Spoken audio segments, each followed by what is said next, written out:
అని చెప్పి చంద్రబాబు నాయుడు చివరికి చెప్పింది ఏంటంటే నిన్న ఈ సంవత్సర కాలంలో 10 లక్షల కోట్ల రూపాయలు పెట్టుబడులు వస్తే 8 లక్షల మందికి ఉపాధి కల్పించేస్తామని చెప్తున్నాడు నిన్న. ఈరోజు ఈ లెక్కలన్నీ తీసి చూసి నిన్న పత్రికా సమావేశం అయితే పత్రికా సమావేశంలో అడిగా, మీరు అన్నీ వచ్చేస్తాయి అన్నారు కదా, ఇప్పటి వరకు ఉద్యోగాలు ఇవ్వలేదు కదా, ఎవరికి ఉద్యోగాలు ఇవ్వకుండా అప్పుడే వచ్చేస్తాయని ఎలా చెప్తున్నారు? తెలుగుదేశం పార్టీ నాయకులు, ముఖ్యమంత్రి, ఆయన కొడుకు అందరూ ఎలా చెప్తున్నారంటే తెలుగుదేశం పార్టీ నుంచి ఒక కౌంటర్ ఇచ్చారు. ఆ కౌంటర్ ఏమని ఇచ్చారు? పెళ్ళి అయిపోద్ది, శోభనం అయిద్ది, శోభనం రోజు పిల్లలు పుట్టేస్తారా అని అడిగాడు. ఎవడు శోభనం రోజు పిల్లలు పుట్టేస్తారా అని అడిగాడు. మరి నేను మంత్రిగా ఉన్నప్పుడు కూడా అదే అడిగాను కదా. ఏమడిగాను? నన్ను ఒక పత్రికా సమావేశం అవుతున్నప్పుడు ఎక్కడో బయట కార్యక్రమంకి వెళ్తే నన్ను అడిగారు, సార్ ఇన్ని లక్షల కోట్లు అన్నారు కదా, 13 లక్షల కోట్ల రూపాయలు పెట్టుబడులు అన్నారు కదా, ఎప్పుడు వస్తాయంటే కోడి గుడ్డు పెడుతుంది కానీ కోడిని పెట్టదు కదా అన్నా.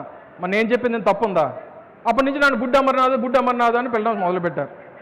మరి ఈ రోజు నుంచి నేను శోభనం లోకేష్ అని మనం కూడా పిలవాలి కదా.